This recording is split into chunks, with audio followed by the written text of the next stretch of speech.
আসসালামু আলাইকুম। আজ তৈরি করে দেখাবো খুব সহজে কিভাবে দই তৈরি করা যায়। আর যে কেউ তৈরি করে নিতে পারে ঝটপট এই মিষ্টি দই রেসিপি। রমজান বা সেহরিতে দই, দুধ, কলা ছাড়া ঠিক খাবারটা জমে ওঠে না। তাই আজকের রেসিপি আপনাদের জন্য। দেখে নিন কিভাবে আপনারা মিষ্টি দই খুব সহজেই তৈরি করে নেবেন। এখানে আমি হাফ কেজি মতো দুধ একটা কড়াই ঢেলে দিয়েছি। এরপর এখানে হাফ কাপ আমি যেই বোতলে দুধ ছিল সেখানে পানির সাথে মিশিয়ে দিয়ে দিলাম। দুধটা এবার অনবরত আমি জাল করতে থাকবো। যখন ফুটতে শুরু করবে তখন আবারও আমি এখানে নাড়তে দেবো। এখানে চুলার আঁচটা হাইতে রয়েছে। এবার আমি লো করে দিয়ে আস্তে আস্তে জাল করে দুধটা আমি কমিয়ে নিব। এরপর ফ্লেভারের জন্য এখানে একটা এলাচ দিয়েছি। এটা চাইলে অপশনাল দিতেও পারেন, আবার নাও পারেন। এরপর এখানে 1 কাপ চিনি দিয়েছি। দিয়ে এখানে 2 টেবিল চামচ আমি দুধ তুলে নেব এবং 10 টাকা দামের একটা গুঁড়ো দুধের প্যাকেটের সাথে 2 টেবিল দুধ দিয়ে মিশিয়ে আমি ঢেলে দেব। এবার একটা ক্যারামেল তৈরি করে নেব অন্য একটা সাইডে।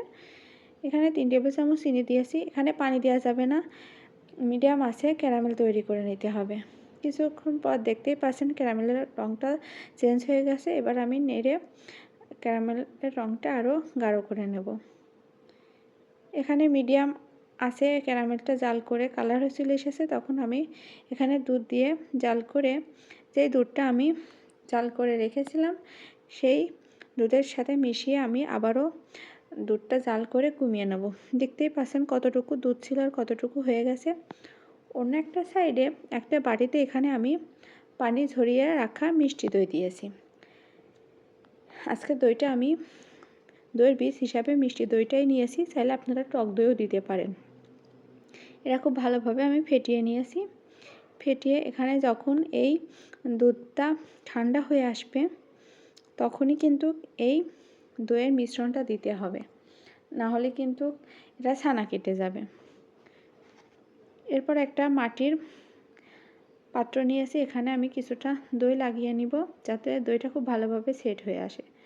এরপর এই দুধের মিশ্রণটা আমি ঠান্ডা করে নেব এবং উপর থেকে এলাচটা আমি তুলে নিয়েছি। এবার হাতের আঙুল দিয়ে দেখব যে হাতের আঙুলটা সহ্য করা যাচ্ছে কি। যখনই সহ্য করা যাবে তখনই এখানে আমি ফেটিয়ে রাখা সেই দইটা দিয়ে খুব ভালোভাবে মিশিয়ে নেব দুধের সাথে। খুব ভালোভাবে ফেটিয়ে নিয়েছি।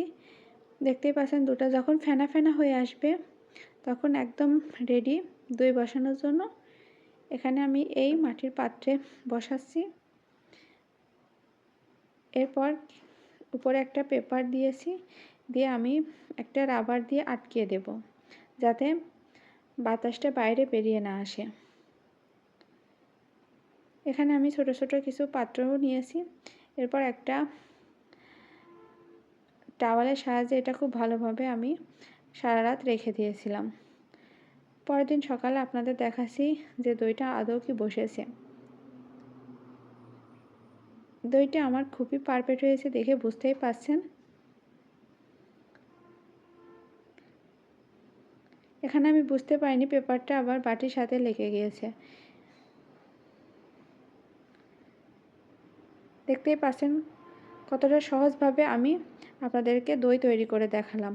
আর আমার রেসিপি যদি ভালো লাগে লাইক শেয়ার করবেন, ফ্যামিলির সাথে শেয়ার করবেন। আজকের মতো বিদায় নিচ্ছি। আল্লাহ হাফেজ।